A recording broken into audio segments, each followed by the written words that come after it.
আজকের আলোচনার বিষয় আমরা সকলেই জানি, কিন্তু বেলপাতা ছাড়া শিব পুজো অসম্পূর্ণ। কিন্তু কখনো যদি এমন হয় যে বেলপাতা আপনি না পেয়ে থাকেন, তাহলে সেই ক্ষেত্রে কিভাবে আপনি শিব পূজা সম্পূর্ণ করবেন।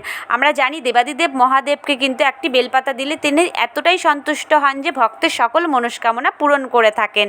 কিন্তু সেই বেলপাতা যদি আমরা না পেয়ে থাকি, সেই ক্ষেত্রে কিন্তু আমরা চিন্তা করতে থাকি। কিন্তু আমরা এটা জানি দেবাদিদেব মহাদেব তিনি কিন্তু অল্পেতেই সন্তুষ্ট হন। এই জন্য শিবলিঙ্গে একবার অভিষেক হয়ে যাওয়া বেলপাতা কিন্তু আমরা জল দিয়ে ধুয়ে আমরা আবার শিবলিঙ্গে জল অর্পণ করবার পরে সেই বেলপাতাটি অর্পণ করে আমাদের শিব পূজা সম্পূর্ণ করতে পারি। এছাড়াও যদি কারোর বাড়িতে শিবলিঙ্গ থেকে থাকে, সেই দিন কিন্তু আপনারা তার আগের দিনের যে বেলপাতাটি দিয়েছেন, সেই আগের দিনের বেলপাতাটি ধুয়ে আপনারা শিবলিঙ্গ অর্পণ করে কিন্তু আপনাদের পুজো সম্পূর্ণ করতে পারেন। দেবাদিদেব মহাদেব কিন্তু এই ক্ষেত্রে কোনো রকম রুষ্ট হন না।